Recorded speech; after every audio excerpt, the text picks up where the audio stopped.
Alright guys, how's it going? You guys have your Linear 2 test coming up, and so we're going to go ahead and look at our test review for Unit 3, 4, and 5. I'll try to go slow, but I'll also kind of try to keep a pretty good pace as we go through the review. Alright, so we're going to get started. Number 1 says Cameron compared the function y equals 2/3 x minus 6 to the function y equals 2/3. He was asked to compare the two functions, and his responses are given below. Determine this if the statement is correct. If not, correct it. The graph of y equals 2/3 x minus 6 is less steep than the graph of 2/3 x. Okay, so first, almost before we even do anything else, when we're dealing with linear transformations, you just want to make sure that you're always checking your calculator. The easiest thing to do is to go ahead and type them into your calculator, look at those graphs, and then see if you can answer those questions. Okay, I know that we did do a lot of transformation stuff, with our notes, kind of looking at the function and being able to tell this goes up, this goes down, this shifts right and left, all that stuff. But really, one of the good things is that we do have our calculator, so when we're comparing two functions, always type them into your y equals. So I'll type in my two functions, 2/3 x minus 6 and 2/3 x. Okay, so those are my two functions. I can go over, again, since this is talking about steepness, I can go over to my graph. There's my first function, 2/3 x minus 6. There's my second function, 2/3 x. Again, you never really want to trust your picture, but in this case, if we look at those graphs, they look parallel, right? Those two lines look parallel. So where it says the graph is less steep, it says to go ahead and correct it. So we're going to go ahead and say it's not less steep, it's the same steepness.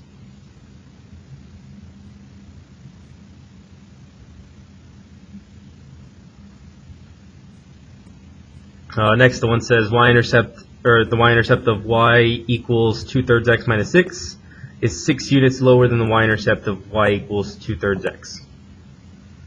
Again, we can go to our calculator and we can determine whether it is in fact 6 units lower. So first, for my graph, the original function starts at 0, 0, so I can go down 1, 2, 3, 4, 5, 6. Alright, so I do see on my graph that it is 6 units lower. And again, from the equation, if I look at the original and the new function, so in this case, this one would be the original. Technically, it has a plus 0 back over here. This one has a minus 6. So the difference between these is negative 6. That negative 6 on the outside is, in fact, going to bring me down 6 units. So this one I would just say is true. Okay, over to number 2. Number 2 says compare the graphs of the linear function y equals 2x plus 4 and y equals 2 parentheses x minus 2 plus 4. Write T for true and F for false for each statement below. Again, this is one of the ones where if you remember your transformations, you might be able to kind of figure some of these out.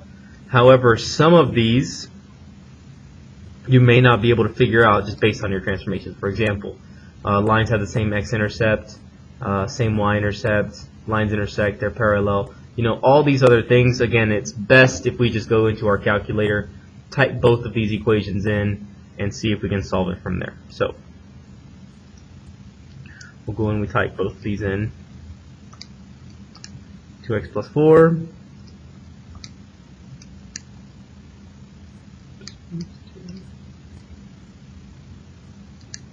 And then the other one is 2 parentheses x minus 2 plus 4. Okay, so we get our two equations.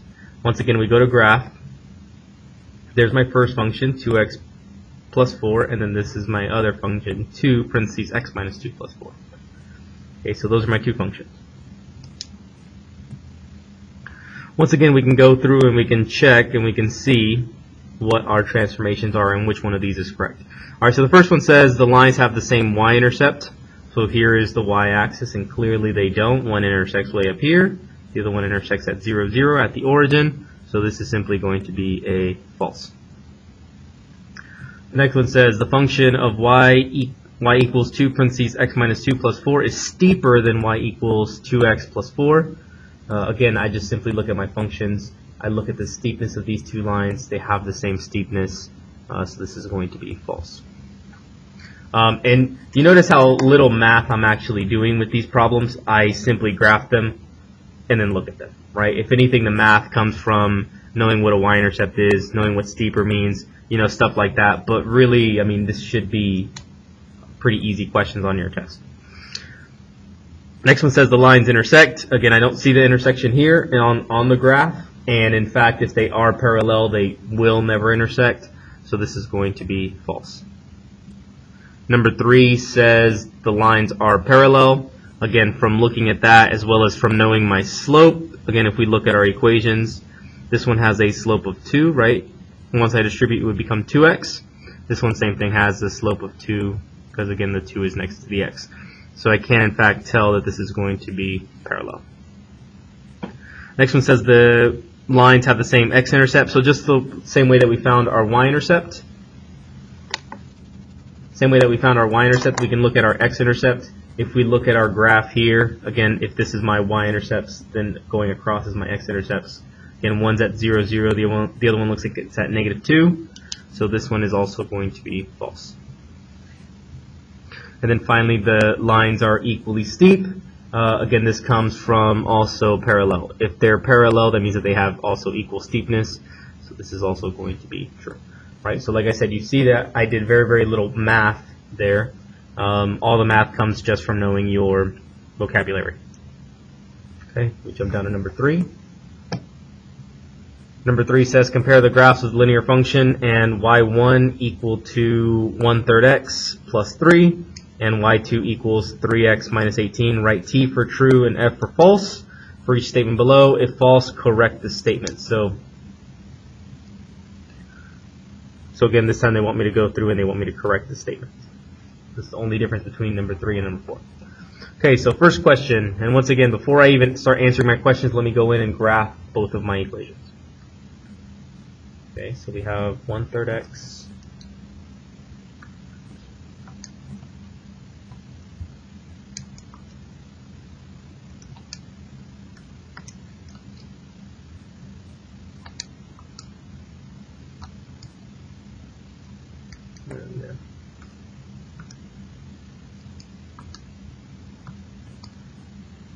Alright, so there's my two functions. And I'm going to go ahead and hit graph. There's my first one, that 1/3 x. And then there's my other one, 3x minus 18. Okay. First one says the graph of y2 is 9 times steeper than the graph of y1. So this here, 9 times steeper, we can actually go in and we can actually calculate that. Again, I can't really tell from my graph for this one. I actually have to do some math by hand. So basically for this to be 9 times steeper, again the keyword here almost is times. Again, that means multiplication, which in algebra is a little dot. So we have 9 times steeper than the graph of y1. So really what that means is if I take the slope of y1, I multiply it by 9, I should get the slope of y2. If I do, then that's going to be true. So I can look at my slope of y1, which in this case would be that 1/3. I can multiply it by what it says that it's going to become, so it's going to become 9 times steeper, so I can multiply this by 9. If I do, I should get the slope of y2, which in this case is going to be 3. So let's check to see if this is in fact a true statement. So I can quit this. I can do 1/3 times 9, and I do in fact get 3. So this first statement here is true. It is 9 times steeper. The second one says y-intercept of y1 is 9 units below the graph of y2. Now this one, there's a few ways you can do this. Of course, if I go to my graph, I can't even tell where my y-intercept is based on my window. First thing might be you can go in and you can change your window. We've talked about how to adjust our window during the scatterplot unit. So since this one goes all the way down to negative 18, I would go something just a little bit lower. And of course, when we're talking about that, we're talking about our y-intercept, so I would go to my y-min. and I can do something as simple as just changing that to negative 20. All right, and then I can go to my graph. I've added some 10 extra points down here to the bottom, and now I can see kind of more or less where that is. Now, if we count these out, this might be a little bit difficult, right? If I do 1, 2, 3, 4, 5, 6, 7, 8, 9, 10, 11, 12, 13, 14, 15, 16, 17, 18, 19, 20, 20 or 21, just kind of by looking at them. So already this is off, but that's a little bit, I don't know, that's a little bit too small for me. I would want to check for sure. So just like before, we can kind of compare this the same way that we did the slopes. So it says the y-intercept is 15 units lower than the graph of y2. So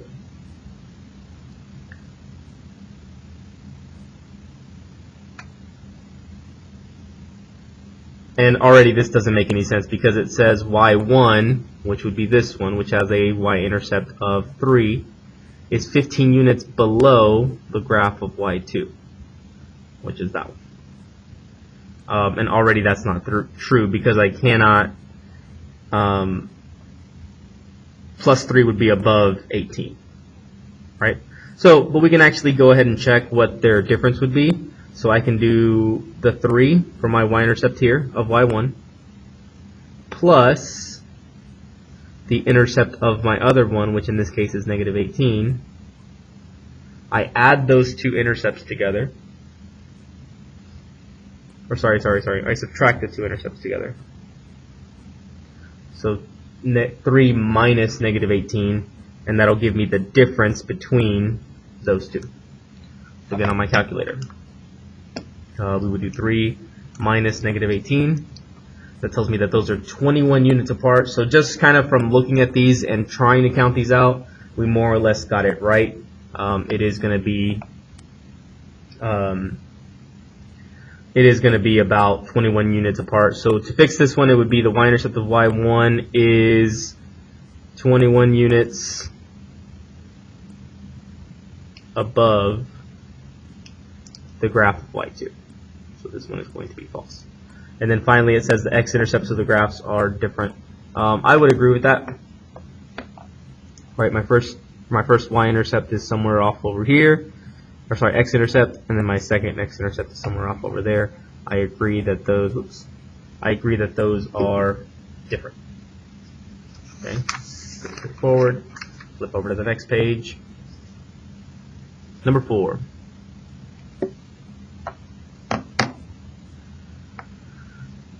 Number 4 says describe the transformation from y equals 2x below. Use words in the box in your description. More than one may be used for each function. So we're just basically looking at, this is our original function, y equals 2x. And we're comparing that function to the transform function, and we're supposed to write down what happened to each one. Okay? This is one of those where you do need your notes. So just kind of make a really quick notes over here. A parentheses x minus c plus d. All right, and then really quickly I'm just going to label what each one does. So A is a stretch and compress.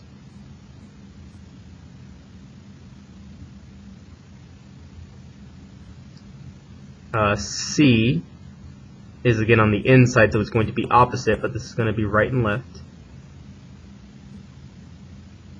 Again, this is opposite. And then D is going to be up and down.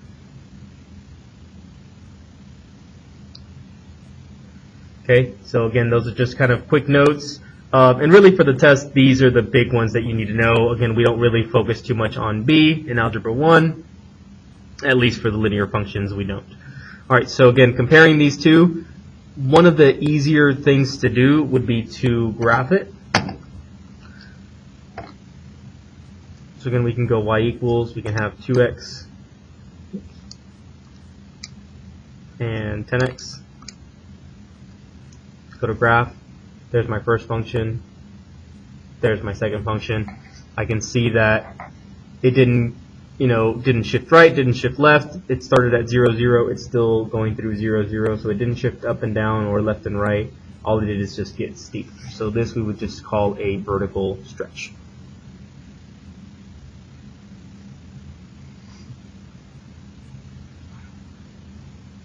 All right, B, 1/4. So again, we can kind of start looking at these stretches, numbers bigger than 1.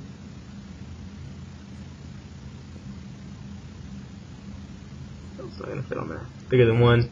Compresses numbers between 0 and 1. So already if I look at these two, from 2x to 1/4, that's going to be smaller than the 2. So this shouldn't then be a vertical compression. And that's it. All right, now if I compare this one, C, again, what I always tell my students is look at what's the same first and then look at what's different. So here I have 2x. Here I'm looking for the same thing, 2x. I see the 2 and the x. Even though they're apart, as soon as I distribute, if we were distributing, I would once again get back to the 2x. Okay, so 2x is the same. My difference here then is that minus 3. Okay, minus 3 corresponds here with C. C tells me I'm either going to go right or left, and it's going to be opposite of what I think. So whenever you see minus 3, you usually think, okay, we're going to go to the left 3, right? Especially if we're doing something like rise over run, you think, okay, left 3. But here, since we have the minus 3 and it's opposite, we're going to, in fact, go the other way. So minus 3 is actually going to take me to the right 3 units. So this is a horizontal shift.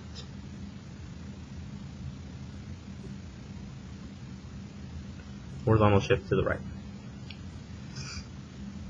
Same thing, I can go over to D. For this one, we have one transformation once again. Going to look at what's the same first, so I have 2x and 2x. So my transformation here is going to be that minus 9. Now don't confuse these two, okay, because the minus 3 is inside the parentheses, so that corresponds with C. In this case, minus 9 is outside the parentheses, so it corresponds with D. Okay. So D shifts me up and down. It's on the outside of the parentheses, so it's exactly what I think it's going to do. Minus 9, if we were doing rise over run, sounds like it would take me down. And in fact, since it's on the outside, it's going to do exactly that. It's going to shift me down. So this is going to be a vertical shift down. All right, pretty straightforward. All right, E, this one is going to be two transformations, two things going on at the same time. So again, I look for what's the same, so I have 2x. I'm looking for the 2x. So once again, I see the 2 and the x. So now I'm going to circle what's different. The difference here is going to be plus 7 and minus 8. Okay, let's go ahead and start with the plus 7 first. The plus 7, in terms of where it is, it's inside the parentheses.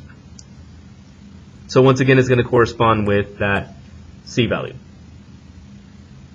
Okay, based on this, once again, I know that it's on the inside, and according to I hot over, it's also going to be opposite.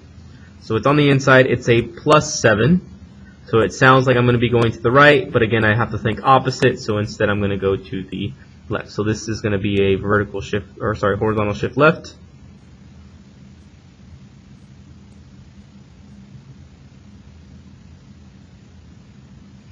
And then the minus 8, this one corresponds with D.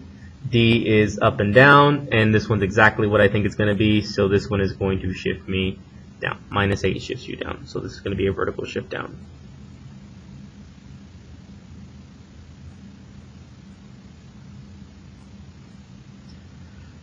All right, and then finally, y equals 2x plus 6.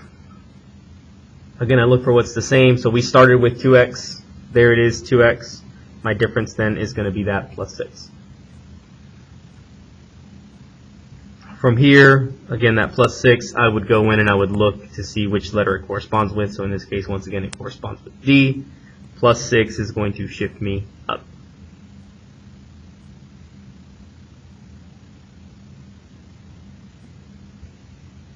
Okay, so that was number 4. Number 5 says rewrite the function of y equals 7x so that it translates / or in parentheses says shift 4 units to the left. Okay, so once again, if we're looking at our transformations, which I guess in this case I'll go ahead and kind of bring in IHOT over, which you should have written in your notes at some point.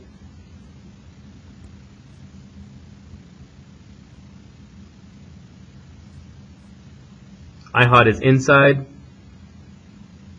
horizontal, opposite, and then domain. On this one is going to be outside, vertical,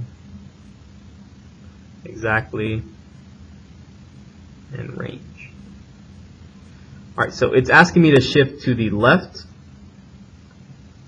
Left is going to be side to side, and side to side is going to be a horizontal transformation. So we're looking at IHOT. In this case, it's going to be inside. When we talk about inside, it's going to be inside the parentheses. So we're looking in here. So I know that my transformation is going to be happening inside of those parentheses. That's going to cause the horizontal transformation that we want, and it's going to be opposite of what we think it should be. Okay, so if I rewrite this equation, what you would do is you would write the equation y equals 7, and then in parentheses you're going to put x, and then whatever your transformation you wanted it to do. In this case, we wanted it to go 4 units to the left. Again, you want to think opposite. So inside the parentheses is going to be something opposite. So to the left, usually when we think left, we think, okay, I'm going to go left, so I'm going to subtract 4. But again, if we're thinking opposite, then we're going to do the opposite operation, which is going to be plus 4. Okay. Once again, with something like this, you might be able to go into your calculator and check. So there's 7x. On the bottom, I can do 7 parentheses x plus 4. And then I would just go in and check the graph, and it should, let me fix my window back to what it was. And it should, all it should do is just shift this over 7 units to the left. Or sorry, 4 units to the left, and I can see that because if I start here at 0, 0, I can go over 1, 2, 3, 4. 4 to the left. Okay. Jumping over to the bottom, now we get into slope, and all the forms of finding slope. Okay, so first one is find slope based off of a table. Again, if you're in my class, we learned that we need to do our deltas. So you would go in and you would find your changes. This one is known as delta x, again because it's on the x side. This one is known as your delta y, again because it's on your y side. Okay, and you just go in and you find your changes. If you're having trouble finding your changes, just on a regular calculator screen, you can go in, you can do bottom. So for example, if I'm trying to find the change between -3 and -5, I would do the bottom number, which in this case is -3, and then subtract it from the top number, so we would do -3 minus -5, and that gives me the number 2. So what that means is that I'm adding 2 out here. Right, whatever your calculator spits out, that's what you put over there.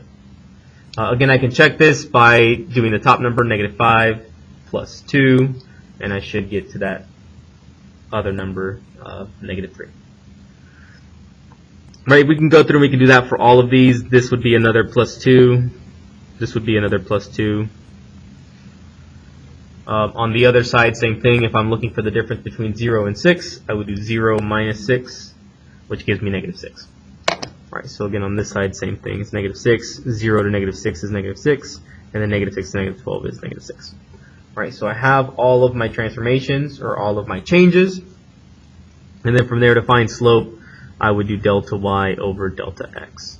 Again, if you're in my class, we learn it with cheerleaders. So basically kind of the gist of it is, you have 2 cheerleaders, X and Y.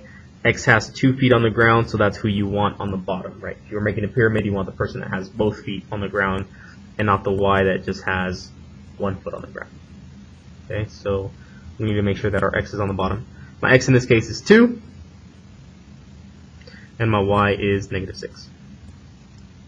From there, we type it into our calculator just to make sure it doesn't reduce. You can do alpha y equals enter.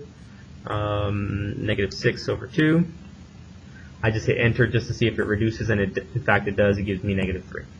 So my first slope is -3. Alright, with points. Given points, -4, -4, and 8, 0, find the slope. So with something like this, what we would do is there's an equation for this, and it's on your formula chart, which you guys will get for the test. We have m equals y2 minus y1 over x2 minus x1. And basically the way that we name our points is you go to your first point, you're going to name that x and y. Go to your second point, you're going to name that x and y. Okay, pretty straightforward. Your first point, we're going to name it a little bit further. We're going to put 1s on both these. Same thing with your second point, we're going to put 2s on both those. 1, 1, x1, y1, x2, y2. And then it's just basically going in and filling them in where they go. Right, and of course we're subtracting in between these two. So if I do this over here, my y2 in this case is 0, minus my y1, which in this case is negative 4. Then I take my x2, which in this case is 8, and I subtract my x1, which is negative 4. Okay, don't be afraid of having negative negative. It happens. From here, I can do alpha y equals enter, and I can type it into my calculator exactly like that. So I can do 0 minus negative 4 on top, and then 8 minus negative 4 on the bottom. All right, I hit enter, my calculator goes in, calculates all that for me. My slope in this case would be 1/3.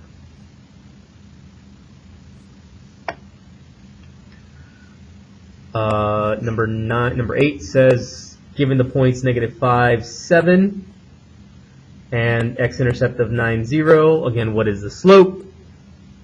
I can ignore this that says x-intercepts. It doesn't help you find your slope any faster. You have to just treat it just like it was another point. So 2 points, same thing. I'll go ahead and show you guys how another way that you can do it if you don't like doing delta y, delta x, or sorry, y2, y1. If you don't like doing that, of course, you can also go in and make your own table if you want, if you think this is easier for you. Just with your points, make sure you put them in the right way. So this point here has to go in as negative 5, 7, and then this point here has to go in as 9, 0. All right, so you can make your own table. If you make your own table, you're just doing this delta y, delta x.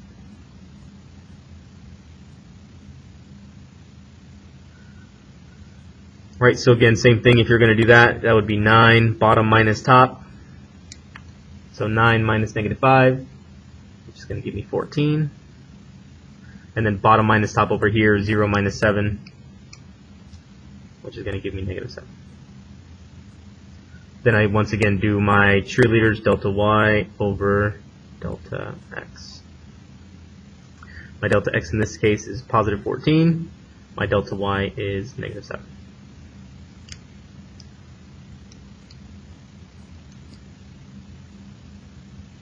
Which gives me negative 1/2. Oh, sorry, I don't think you can see me typing that in. So my slope here is negative 1/2. Right, pretty straightforward. And of course, I tell my students always, leave them as fractions, don't put them as decimals, just because it's a little more accurate. All right, next one. It says, given the slope of 3 and points, that doesn't make any sense. Given a slope of 3 and y-intercept of 0, negative 1, solve the following equation so that they are in slope-intercept form. So slope-intercept form is going to be y equals mx plus b. Okay, so we're going to try to solve these so that they're in slope-intercept form. Again, what that means is just that they should be in a form where I can go into y equals and type these in immediately. Right, I have a slope, I have a y-intercept, I have to go in and solve. All right, so for the first one, if you're actually clever, you don't have to do very much work. Again, because it says that your slope is 3. Right, so if we're looking at mx plus b, they are already giving my m. And then they tell me my y-intercept of 0, negative 1. So again, my y-intercept is negative 1. So from here, I do very, very little work. I just write y equals 3x, again, because that was my slope. And then my y-intercept was negative 1, so I just do minus 1. All right, this one involves very, very little work. Again, as long as you're reading, as long as you're paying attention, actually involves very, very little work. All right, the next one is going to involve a little bit more work. Number 10 says, given the slope of 2/3, and it goes through the point -6, 2. Okay, so this one we actually have to do a little bit of work. The way that I teach my students to do this one is going to be, let's use our equation y equals mx plus b. So again, my slope, I'm just going to go ahead and rewrite this over here. Or actually, I'm just going to go ahead and box this in. Slope is this, and then this is my point. Again, your point is always x and then y. I'm just going to put a little x and a little y right above these 2 points. The way that I teach my students to do this is it's going to be, we have y equals mx plus b. Okay? Again, there's no other way to do this other than by hand. You can't like go into your calculator and try to stat edit or something like that because you only have 1 point. The only way to do this is to do it this way. So what I do is I just plug everything in. Right now we have 4 letters here, y, m, x, and b. And in algebra we can't really solve something like that. But if we replace these with numbers and we're left with just one variable or one unknown, we should be able to go in and solve. So my slope of 2/3, I can plug that in for my m, or my slope. My x value, which in this case is -6, I can plug that in for x. And then my y value of -2, I can plug that in for my y.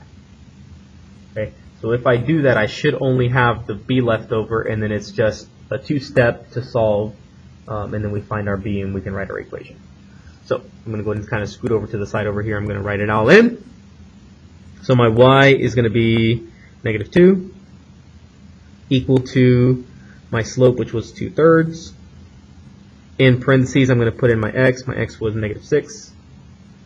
And then we have that plus b. All right, so there's my equation. I'm going to draw my line down my equal sign, and we're going to go in and we're going to solve. Alright, so our first step in solving, anytime that you have parentheses, that's what you have to do first. So we're going to distribute, or in other words, multiply 2/3 times -6. We go into our calculator, alpha y equals enter, 2 divided by 3 times -6. Right, in fact, you can actually write it exactly how you see it on your paper if you wish. I hit enter and I get -4. So this together gave me -4. I always tell my students too, if you do something like this, you can shift this down, and I can shift this down. Okay. I'm going to box in my variable that I'm solving for, which in this case is b, and then I'm going to move the 4 over to the other side. If I can get my b by itself, figure out what b is, if I can figure out what that is, then all I do is just plug it in there, and I have my equation. So this is going to be +4 plus 4. That goes away. -2 plus 4 is going to give me 2. So 2 is equal to, my b keeps coming down, 2 is equal to b. So it looks like we kind of really haven't done anything, but now that I know my b, that my b is equal to 2, and my slope is equal to 2/3, I now know everything that I need to write that equation. Y equals mx plus b. So I have y equals 2/3 x plus my b, which in this case was 2, so plus 2. And that's my equation.